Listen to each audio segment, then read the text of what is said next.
नेपालको इतिहासमा ज्ञानेन्द्र शाह एउटा यस्तो नाम हो जसलाई नसुनेको नेपाली सायद कमै होलान्।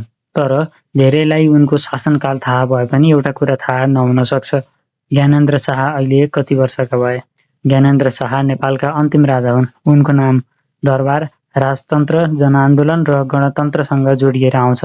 कसैले उनलाई राजतन्त्रको अन्तिम प्रतीक मान्छन्, कसैले नेपालको राजनैतिक परिवर्तनसँग जोडिएको विवादास्पद पात्रका रूपमा हेर्छन्। तर आज हामी राजनैतिक बहस होइन, उनको उमेर र जीवनको छोटो समय रेखा हेर्नेछौँ। ज्ञानेन्द्र शाहको जन्म राजपरिवारमा भएको थियो। सानै उमेरदेखि उनको जीवन सामान्य नागरिकको जस्तो थिएन। उनी बाल्यकालमै छोटो समयका लागि राजा घोषित भएका थिए। पछि लामो समयसम्म प्रत्यक्ष शासनकालमा नदेखिए पनि दरबार र राष्ट्रिय राजनीतिसँग उनको सम्बन्ध कायम रह्यो।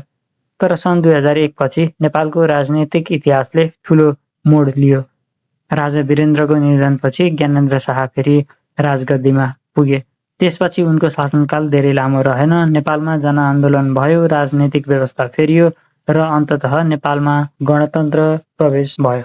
यसरी ज्ञानेन्द्र शाह नेपालको अन्तिम राजा बन्न पुगे। अब मुख्य प्रश्नमा आउँ, उनको उमेर कति भयो त? ज्ञानेन्द्र शाहको जन्म 7 जुलाई 1947 भएको थियो। यस हिसाबले उनको अहिलेको उमेर 78 वर्ष भयो।